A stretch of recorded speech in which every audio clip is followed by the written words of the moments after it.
a obediência a Deus está ligado diretamente com a Igreja Católica e também o nosso catecismo da Igreja Católica. Ontem eu falei sobre a humildade, hoje eu falo sobre a obediência, né? Então, nós precisamos entender que o caminho que nos leva a uma paz, a um encontro com Deus, a uma experiência com Deus, é a obediência. A humildade, sua virtude, nos aproxima, né? Até ontem nós escrevíamos isso, né? Foi a frase, né? O orgulho nos afasta, né? A humildade nos aproxima de Deus. Então, né? A obediência, ela nos faz, né? Estar ligado, ter uma relação direta com Deus. Por quê? Se nós pegarmos para ver a história da igreja, a história da humanidade, nós temos aí Adão e Eva. Adão e Eva foi desobediente, né? E através de Maria, através de Nossa Senhora e através de Jesus, que foi obediência, né? Foi a obediência, a salvação entrou no mundo. Então, primeiro, né, nós temos Adão e Eva que pecaram, né? E foram desobedientes à ordem de Deus. Aí o pecado entra ao mundo, né? A morte entra ao mundo. E através de Maria e através de Jesus, a salvação vem ao mundo, para que nós possamos, eu e você, estar aqui hoje na graça do nosso bom Deus, né? E eu achei legal porque hoje, né, estudando e fazendo algumas pesquisas sobre o que eu ia falar aqui hoje, sobre obediência, queria trazer algumas coisas diferentes, mas o que me chamou a atenção foi o significado da palavra obediência, né? Que significa, né, em latim, agora eu não sei falar, mas é ouvir com atenção. Obediência do latim quer dizer ouvir com atenção, né? Então, ou seja, né, é Deus que quer falar o meu coração, que quer falar o seu coração. E nós estamos trabalhando aqui virtudes, nós estamos trabalhando aqui todos esses encontros, nós falamos de Jesus, tanto que nosso ênfase maior é em Jesus, né? Porque nós falamos aí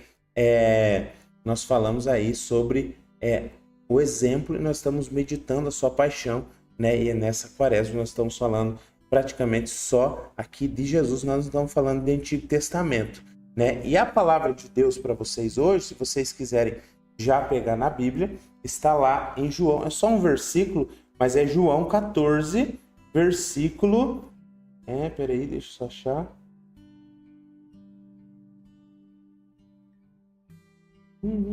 Peraí, eu não me perdi.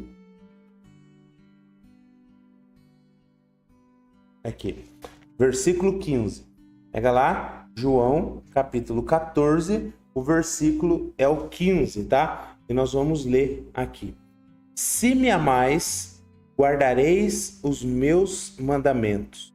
Eu rogarei ao Pai, e ele vos dará outro paráclito, para que fique eternamente convosco.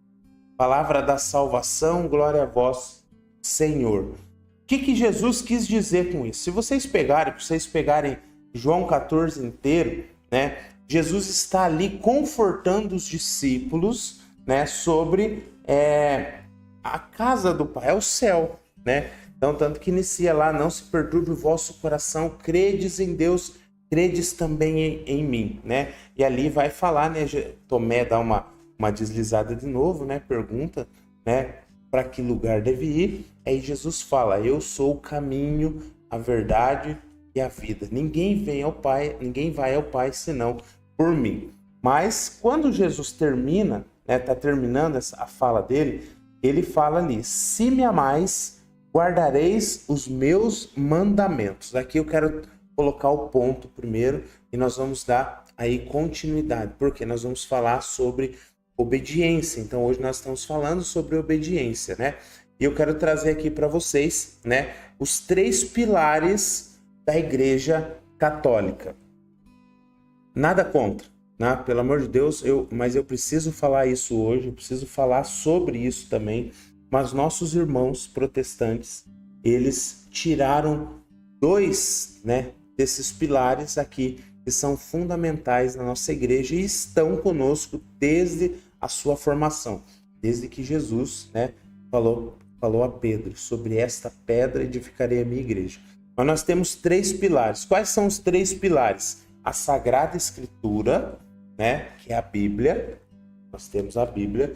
Nós temos a Sagrada Tradição e o magistério da Igreja Católica. Então, são 3 os pilares da Igreja Católica. Nós seguimos isso há 2025 anos de história. Nós, eu e você, precisamos ser fiéis a isso. Por quê?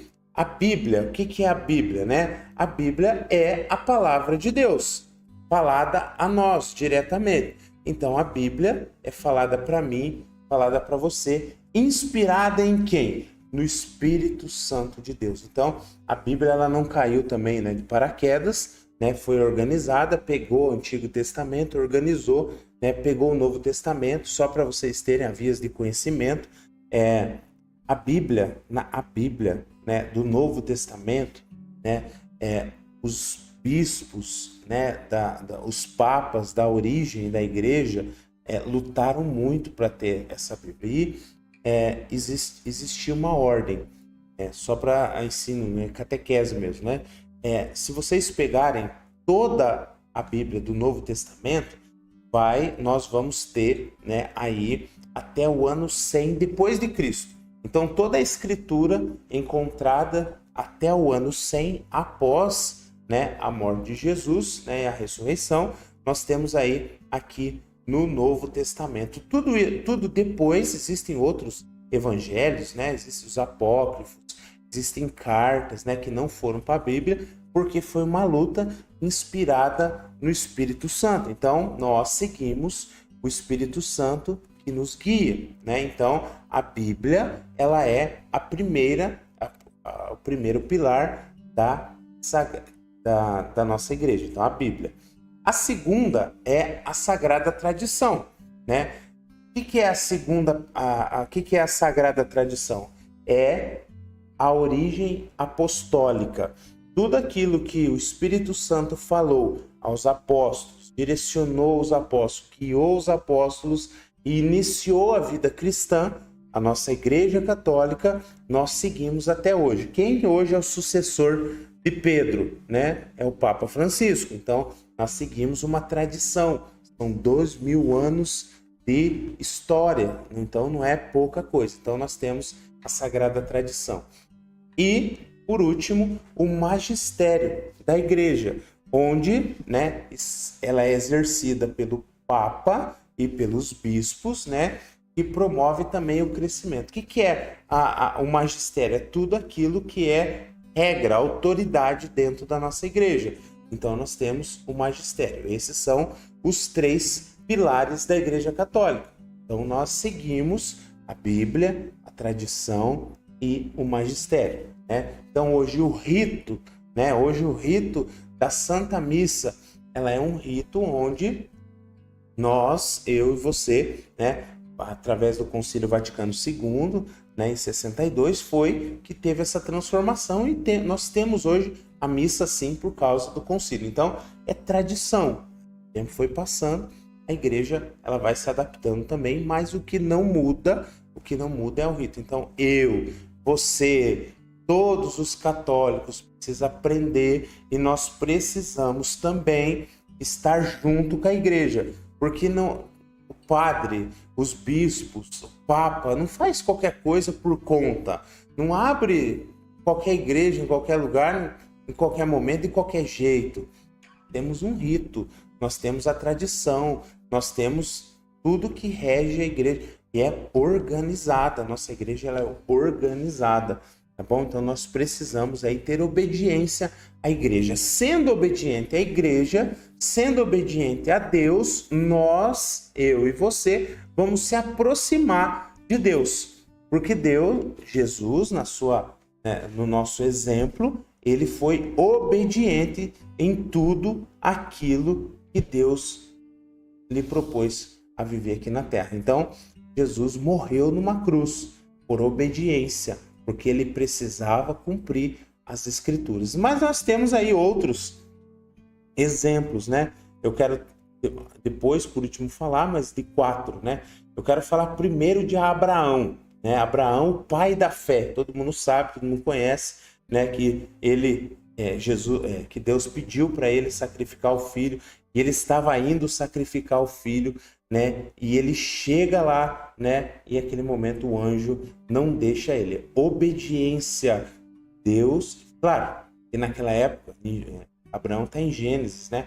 Então, naquela época, Deus pediu uma prova, né? Então, por isso que nós falamos que Abraão é o pai da fé, né? Então, ele obedeceu sem questionar Deus, confiando na promessa de Deus, que ele não sabia qual era, mas tinha, né? E ele também não sabia o que lhe esperava. Então, Abraão, o nosso pai da fé, é o nosso primeiro exemplo de obediência da Bíblia. Nós temos o segundo, que é Moisés, né?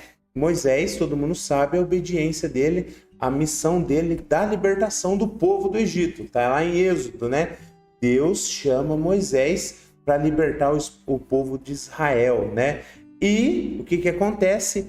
Ele obedece e ele vê os milagres de Deus. Por quê? Ele fez tudo que Deus pediu, e aí naquele momento da abertura do mar, onde, né, ali aconteceu aquele milagre, todo mundo viu e sentiu mesmo aí os milagres de Deus, né? Então, também, né, vale um alerta para nós, para mim, para você, né? Obedecer a Deus, ter fé em Deus também vai exigir de mim e de você uma coisa chamada coragem. Nós precisamos ser corajosos. Bem, a terceira pessoa que eu vou falar aqui, que é símbolo máximo de obediência, né? Que se chama Maria, chama Nossa Senhora. Maria teve uma obediência perfeita, né? Por que é perfeita? Porque lá em Lucas 1,38 vai dizer para mim e para você, e nós rezamos isso também na hora do Ângelus: eis aqui a serva do Senhor, faça-se em mim segundo a tua palavra.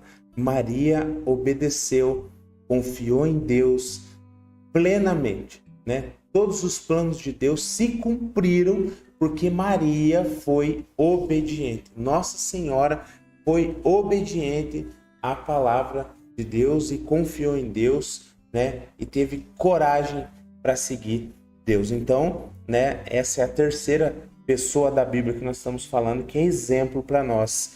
E a última, claro, que é Jesus. Nós já falamos um pouquinho, porque Jesus morreu numa cruz para me salvar. Ontem nós lemos isso em Filipenses 2, né? Nós lemos lá que humilhou-se a si mesmo, tornando-se obediente até a morte. Então, nós lemos isso ontem, né? E nós trazemos para hoje, porque Jesus foi obediente a Deus. Em nenhum momento, ele pediu afago, ele pediu, né, que as coisas fossem simples para ele. De maneira alguma, ele pediu para que ele fosse, né, servo, e ele serviu, né, serviu bem aí a Deus, tá bom? Então, ele é filho de Deus e ele cumpriu. Pai, né, ele falava, né, Pai, seja feita a tua vontade, não a minha, né? E ele obedeceu plenamente. Então, esses são os 4 exemplos que eu trago para vocês hoje de obediência: Abraão, Moisés, Maria e Jesus, tá bom? E algumas dicas para vocês, né, viverem bem, né, a obediência no seu dia a dia. A oração, né, com certeza, seguir os mandamentos, né, ser fiel à doutrina da igreja, né, participar da missa, sacramento, ter o sacramento, viver bem mesmo, né, a doutrina da igreja, né, negar o pecado, né, essas são algumas coisas que você precisa exercer no seu dia a dia para que você possa ter, né, a graça aí de ser melhor, de tornar uma pessoa melhor, obediente a Deus, sabendo, tá, meu irmão? Sabendo que ser obediente vai te aproximar de Deus, tá? Mas eu queria que você colocasse nos comentários aqui agora a seguinte frase que nós vamos levar para o nosso dia, para nossas redes sociais, tá? Escreve aqui: obedecer a Deus é ter coragem. Escreve aqui, tá? Nos comentários, né? Para a galera ir copiando e postando. Posta nos status, nos stories, no Facebook, no Instagram, onde for. Marca lá o acampamento, me marca.